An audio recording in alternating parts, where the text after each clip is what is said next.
Hey, so here we are. So unfortunately, my audio did not work, but shout out to my interviewee for this video, coincidentally KBA, who actually recommended the idea that if my next computer also doesn't work for something, then I should try at least to actually put whatever I'm saying into my loop station and just have it not technically loop, but just at least record it. So I apologize. So basically, the sequence that of things that you're about to see is the same as my other previous 33 interviews. Check the card there or there. So basically, the the meaning behind the stage name, as always, the personal background, the solo beatbox background, tags, loop, style, projects, future, drop a beat, any last shoutouts. So that's pretty much it. Okay, without further ado, let's go back.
I mean, like the thing is, there were mistakes, but they were not like listenable mistakes. It's just like, okay, they were not even mistakes. It's just like I was like, oh, maybe that could have been a little bit better.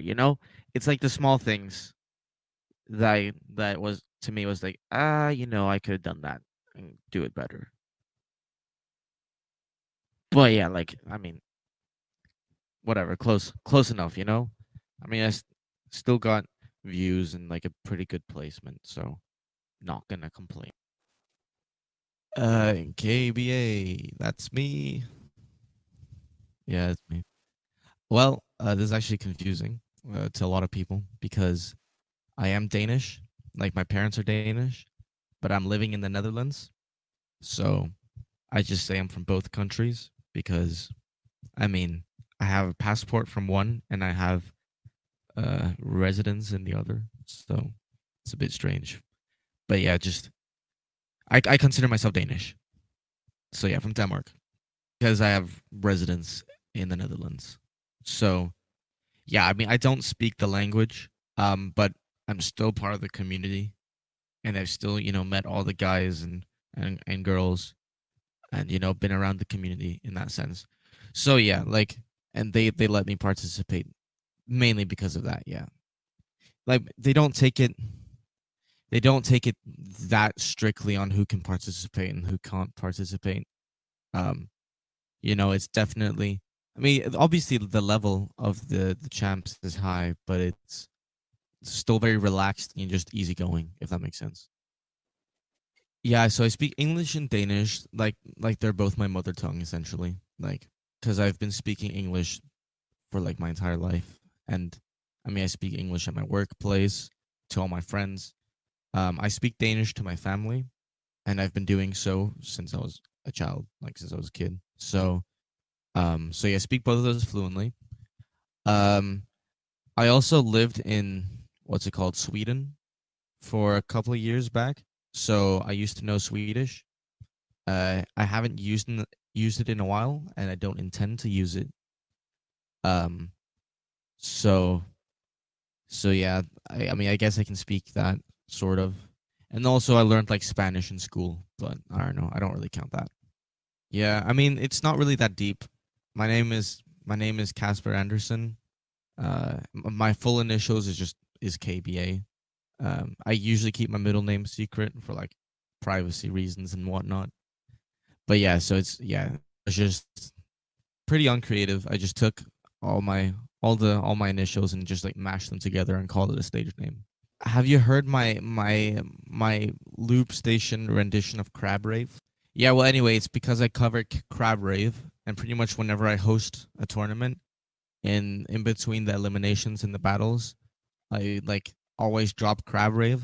So it's like kind of just a beat that I do for fun whenever, just to get people hyped. And also it's funny just because I mean there's a K and there's a B and there's an A in crab. I mean if you spell crab incorrectly, that is, because obviously I know it's spelled with a C, but like whatever. Um, but yeah, so it's pretty much just for that. Like, yeah, it's just like a fun thing I do for the people. I mean, from like just like not even talking about music in general. I've been living in a lot of different countries around the world, mainly as a result of like my dad's work. So I just kind of had to go wherever he's went. Pretty self-explanatory. Like, I'm not gonna live without my dad. Um, yeah, like, so I was born in Japan, which is that's kind of wild to think about. Um, and then we moved to Denmark, and then we moved to Sweden, and then we moved to the.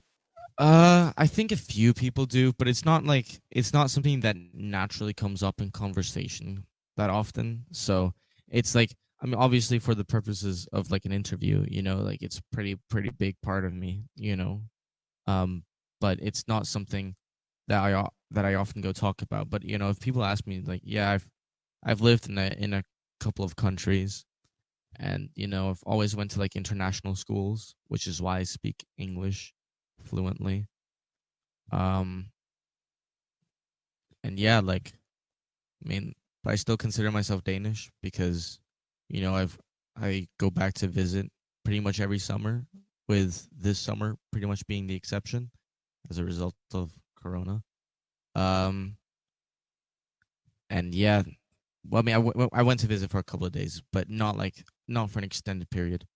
But yeah, I mean, it's probably the biggest like part of my non beatboxing background is that I've just kind of been to a lot of places, and that I don't really fit necessarily into one nationality, but I do consider myself Danish because I mean my passport says Denmark and my parents are Danish. So yeah, I guess that's the non musical background part of me. Um, well, I don't really think it was the acting and the singing itself that got me into solo beatboxing. Because I've always been around music. Um, it's not like my parents were musical because they're not at all. But like, I don't know why. I've just like always been interested in music. So I think around like the ages of, I'm gonna say 8, but it could have also been 9. I got a guitar, and I played a lot of guitar, and then I also got into singing just because I mean, if you have a guitar and you can sing, like that's like a pretty common two trades to have. So I figured, why not? Um and yeah, then I, got a bit into producing, but like nothing big. Then I found the theater stage, and I did a bit of acting, and then I kind of combined it with my singing to start doing musicals.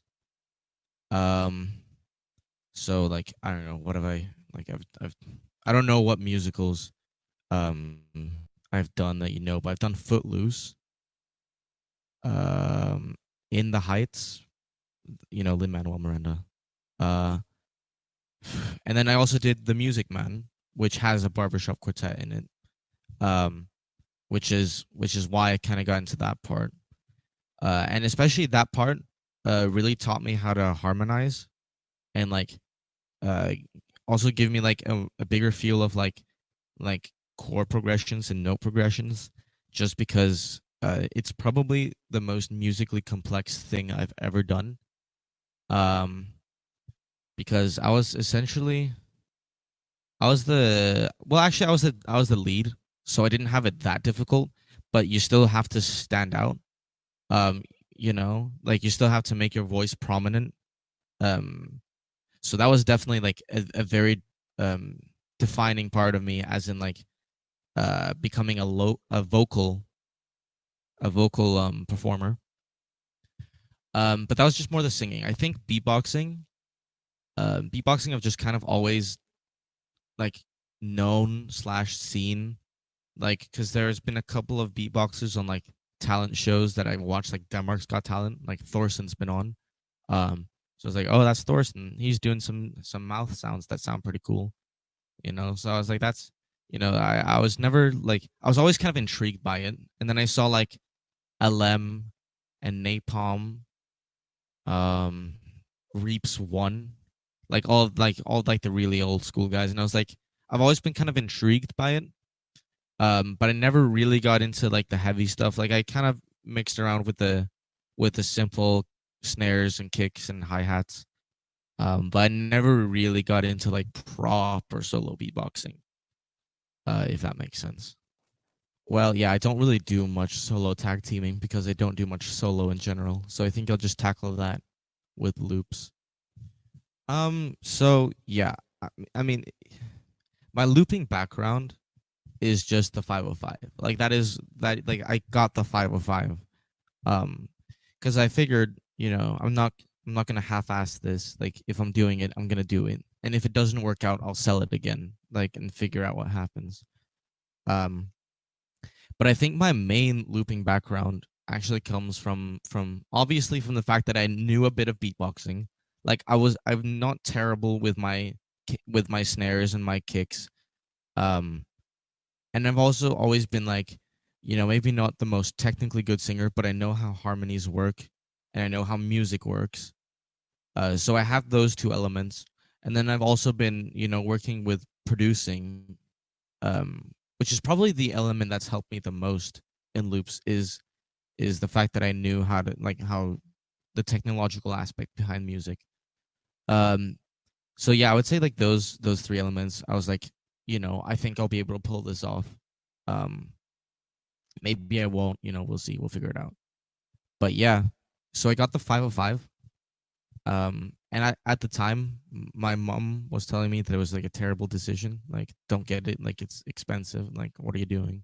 And I'm like, don't worry, it's my own money. Like, if it works, it works, and if it doesn't, I'll like get some of it back, and then hopefully I had fun while I had it. So yeah, so I got the 505, and yeah, like at the start, it was like it's a bit tough. I'm gonna be honest. Like, there was definitely a lot to learn. especially with timing and stuff. Like that's definitely what I remember the most. Um, but yeah, like I definitely started with like a lot of old school looping, like because at the time the only looping I'd actually seen was like Thorson, because Danish. Obviously, like he's probably the one who's gotten me the most into beatboxing in general. So I would say like Thorson and like, well, MP14, because they battled, and like that's probably one of the battles I've seen the most. Um, then I saw a bit of Sorrow. Um, I mean, obviously Sorrow's great. Like he showed me like, oh, you can make more than just singing, like make harmonies, a beat, and singing. Like he showed me you can make like electronic music. So I saw a bit of those three. Those are the main ones that come to mind. And so I just kind of tried doing like the general vibes of what they were going for. And yeah, I think those guys were the main inspiration in the beginning. Um, and then I found Inky, and he kind of showed me like, how in depth you can get in a technological sense. And I'm like, I mean, I can because my strength for me comes from like my technological understanding of music. So I was like, this is something that I should try and do. See like how far we can push the limits of looping from a technological aspect. So yeah, I'd say those four guys, they taught me a lot. And obviously now I've done things myself, practiced and got to a pretty high level. I mean, there's a lot to touch upon on my looping background, but I would probably say the most, I mean, probably what most people know me for is winning Dutch champs, which is a while ago now. But um, yeah, so I won Dutch champs.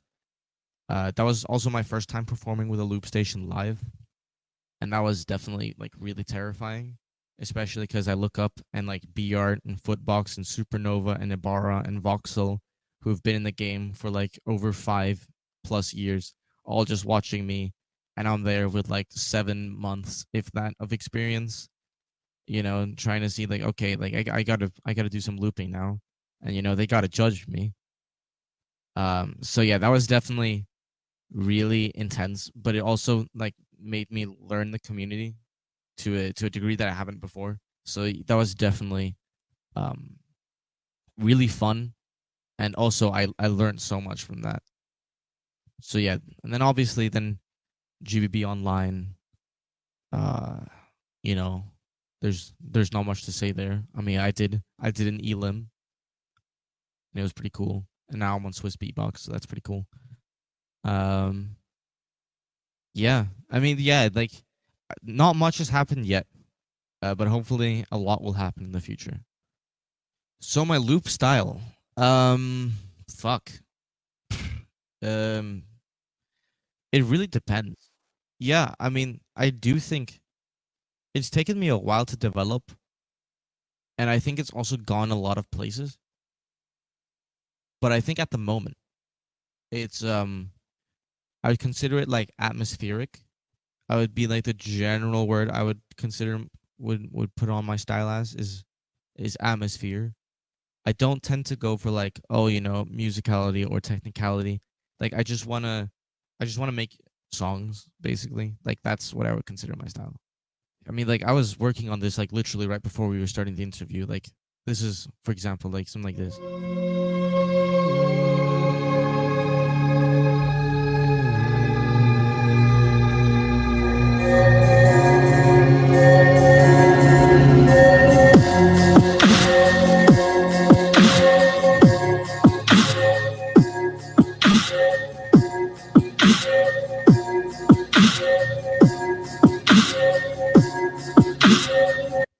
Trying to create like some sort of feeling and emotional connection behind the music. Definitely, I think I'm at a point where um, I would like to try to establish myself internationally. Um, I think I am at a level where I can do so. Um, Obviously, if the opportunity comes around, I would not mind participating in the nationals. again. Um, it really for me kind of depends on if I'm allowed to use a second device or not. Just because I want to do what I want to do, I don't want to feel limited by equipment, and especially because most of the stuff I make now is with second device. So yeah, so I would not mind, participating at a national level again. I don't like the thought of just thinking like, oh, I'm too good for it. I think that's a bad mindset to have, especially because like it's my background, it's my roots, it's how I got to where I am. So, I still definitely see it as a part of me. I wouldn't mind judging it, but usually they don't pick loopers to judge events like that. Usually they pick solo artists who also understand the loop station, um, because usually the solos is a bigger part of the national events, which makes sense because loops isn't as big on a national basis in most countries. So yeah, like for the future, just see, keep grinding, keep making wildcards, keep making tracks, and hope that some of it picks up.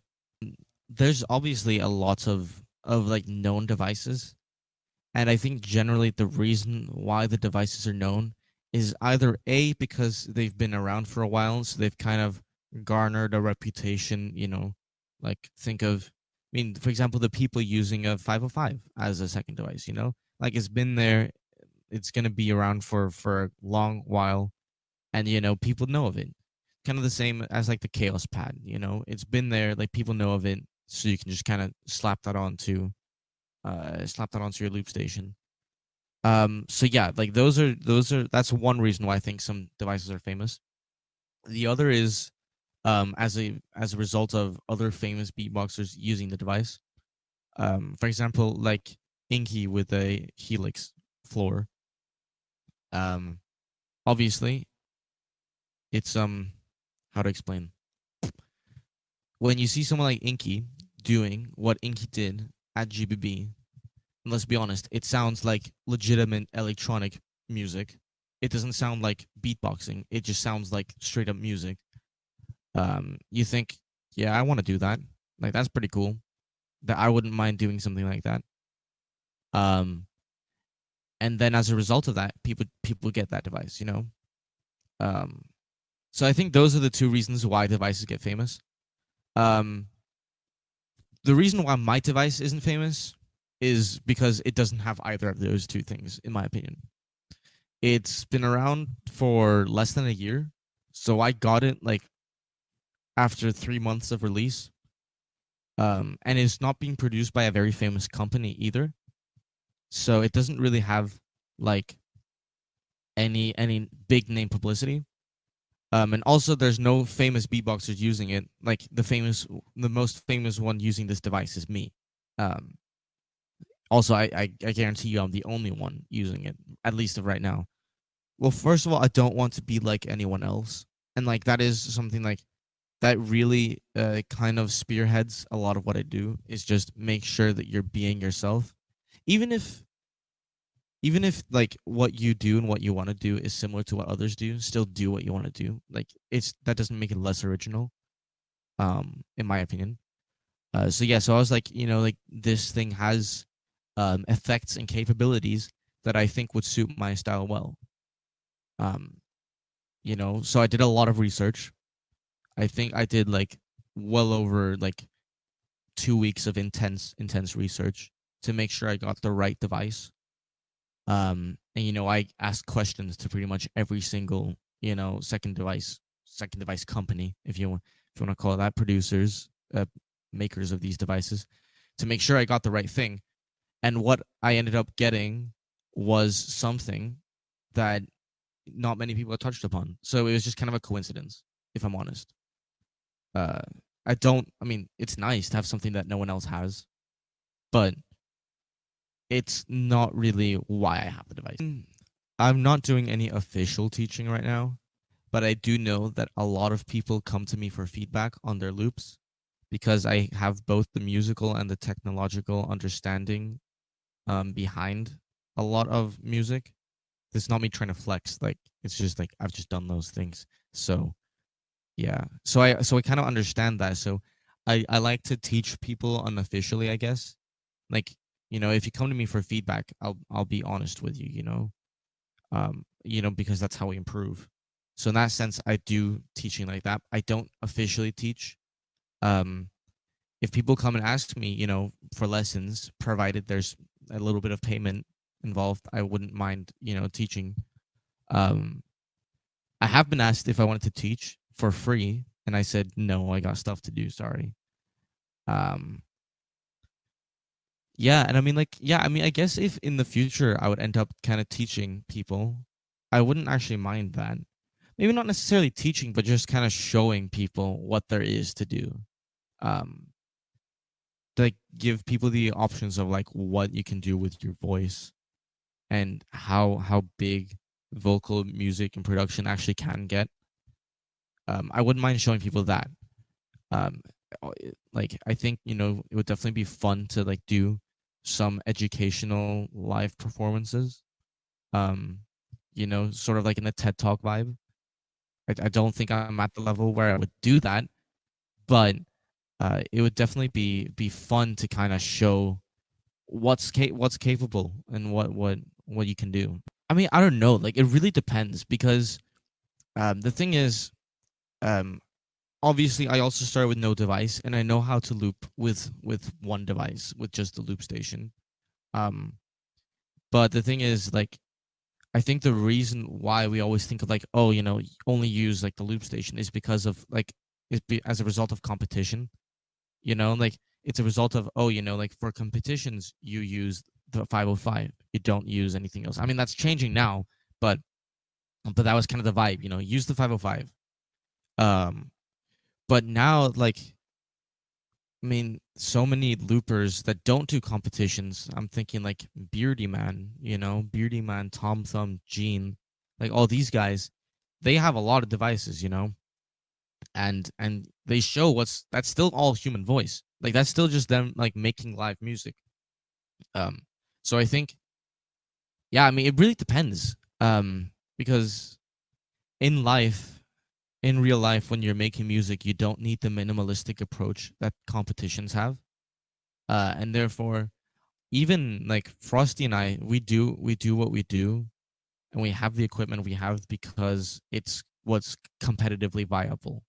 Um, but like if you're just gonna show people what's possible, I mean, why not just get a full Beardy Man setup? Is kind of the approach I have. Just like because you can do whatever you want. I mean, obviously, I would like to get a bit bigger within the loop station scene. Before I start teaching other loopers. I know that some people already consider me like to be at the top, and I wouldn't necessarily disagree. But I would just like to have kind of like a GBB under my belt or something like that before I go before I go and teach at least and do that stuff. But yeah, so like definitely for now, like the goal for me has to be just get into the Grand Beatbox battle.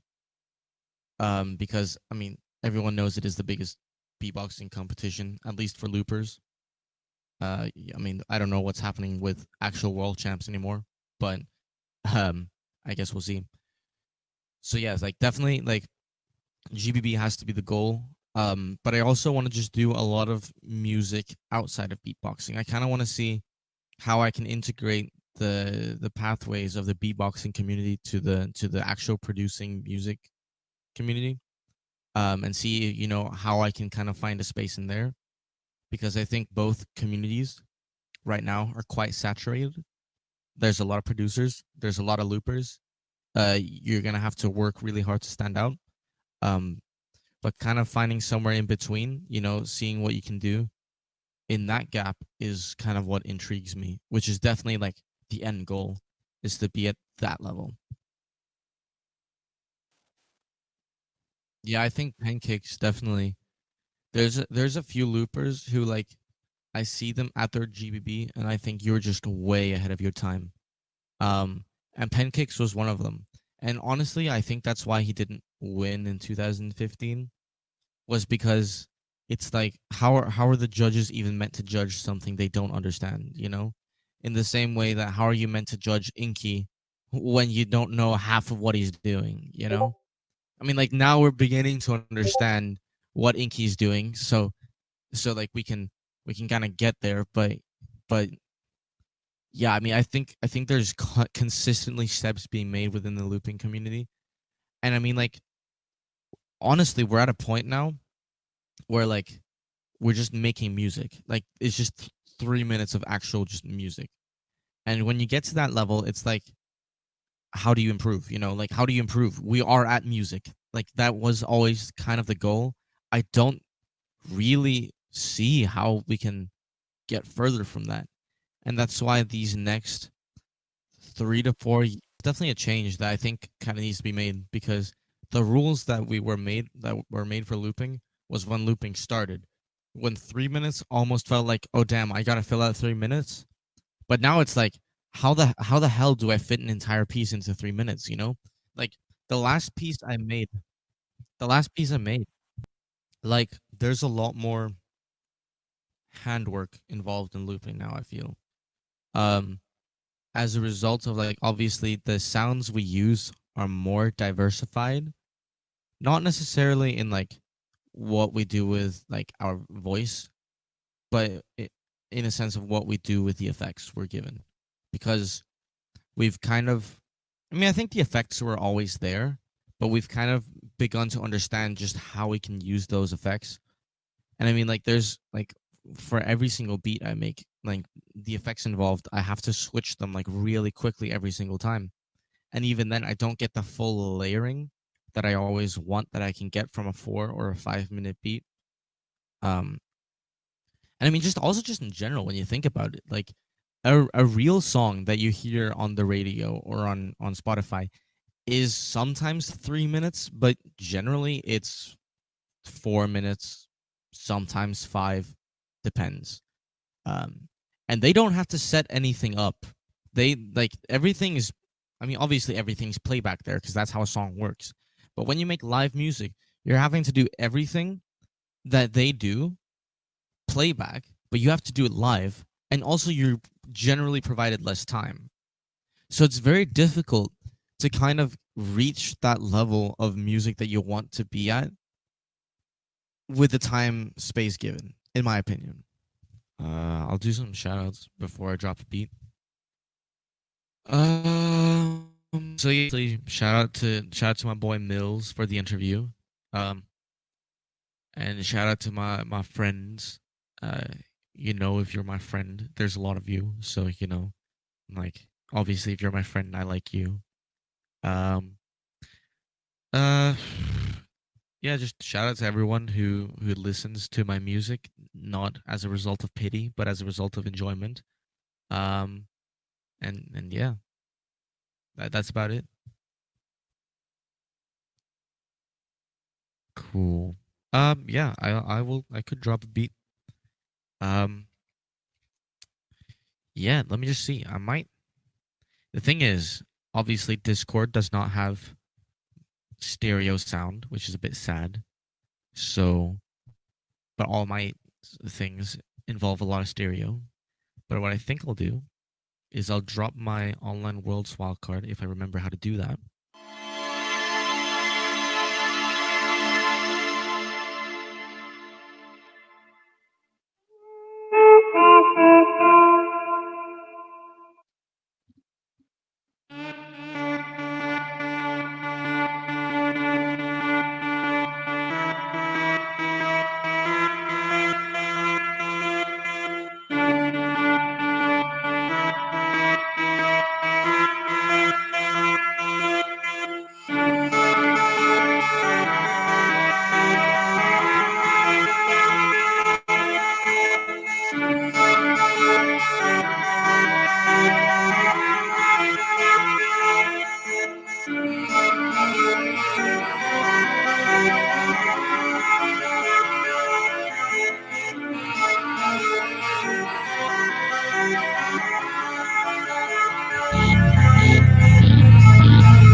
I never see you tomorrow,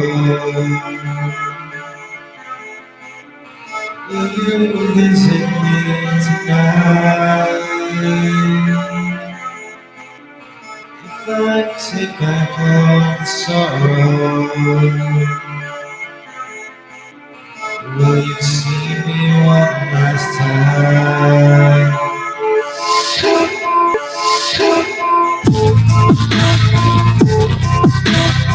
Oh, will I see you one last time? Oh, my breathing starts tonight.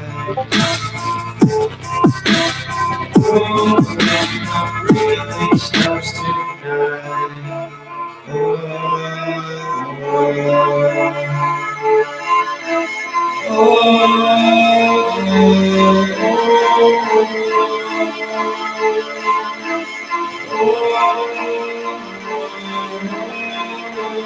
If my breathing stops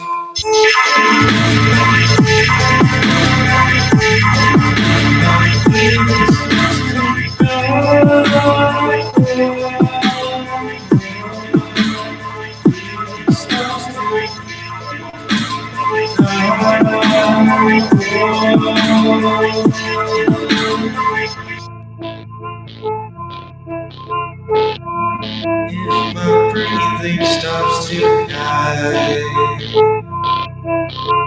oh, will I see you one time?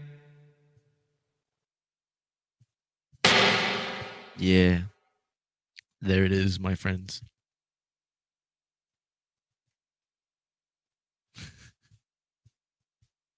Thank you, Mills.